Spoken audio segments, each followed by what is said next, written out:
Hello everyone! As you can tell from the title, this is a tutorial on how to make fancy, historic looking maps. It has been requested a few times actually, and while I was making a new map for my Rome playthrough, I thought why not just make a tutorial video out of it.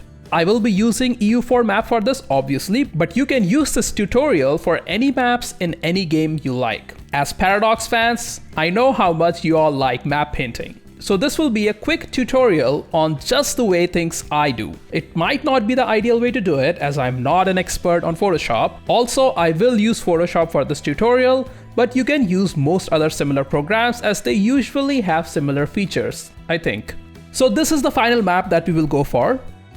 To start, we need a screenshot from our game. When in game, you can just steam screenshot with F12 if you want, but the better way to do it is with F10. That's the Paradox screenshot shortcut, which is saved in the Paradox folders. The reason this is better is because it doesn't have any text or border colors, and you can capture the whole world in one image. You can also use any map mode you want, and it will capture those particular colors. Most of the time, you will use the standard political map mode like I did for this image.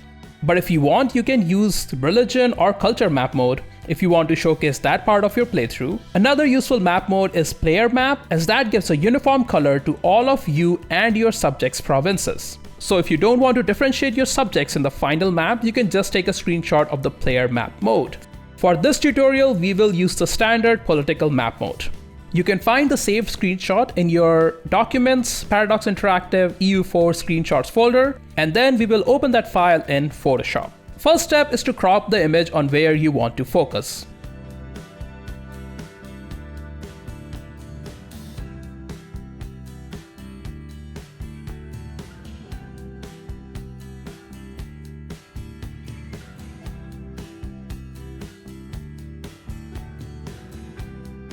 If you look closely, I have a vassal on the north edge of my empire, and even though the colors look similar, they are not the same. And that's a fact for EU4 maps. No two nations will have exact same color, which helps in this next step, where we will be selecting the color of our nation to create a new layer. And we can do that with Select and Color Range.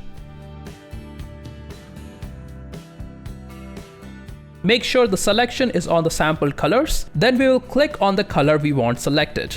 And you can see the selection on the preview screen. That's all our provinces in that particular color. Click OK, and now we have the selection. Now go to the Marquee tool,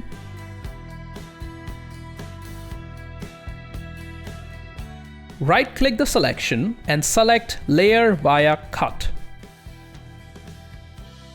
So now we have a new layer for our selection. We will do the same thing and create layers for our subjects as well.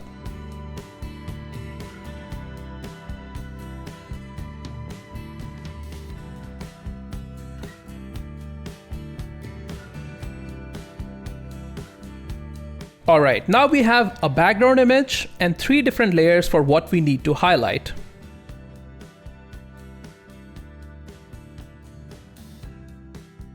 For the next step, I like to use a parchment paper image. You can just Google something like parchment paper background and download the image from web. Now import this parchment image in the Photoshop file that we have created and make sure the parchment image covers the whole image.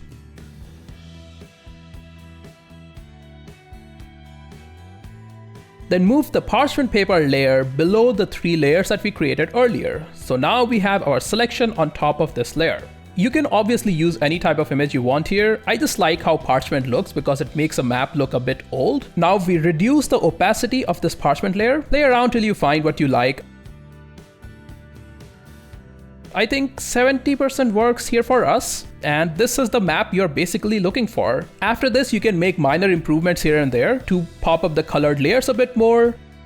We can right click on the layer and go to blending options. Here we can bevel or texturize or stroke the layer. I'm going to use a small stroke which makes it stand out a bit. Then copy the layer style and paste it to other 2 layers.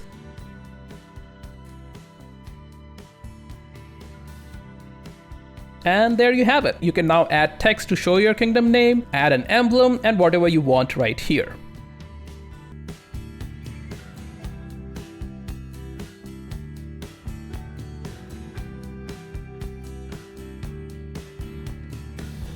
One more thing you can do is recolor water to make it look a bit more appealing. The method is the same. You select the background layer and select water, then make a new layer of it.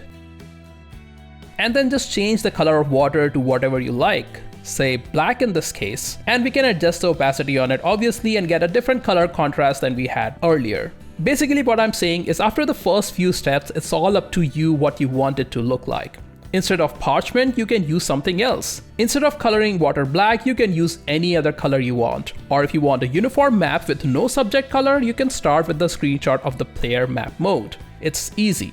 I will leave a link to this .pds file in case it's useful. You will obviously need Adobe Photoshop in order to open the file. The whole process actually is super easy and fast, and I hope this helps. I will repeat what I said earlier. I am not a Photoshop expert. I have a fleeting knowledge of some features in this software, and I have learned it just by trying. So if you find a better way to do it, do share with us all in comments. Otherwise, thank you for watching, and I will see you all in the next one.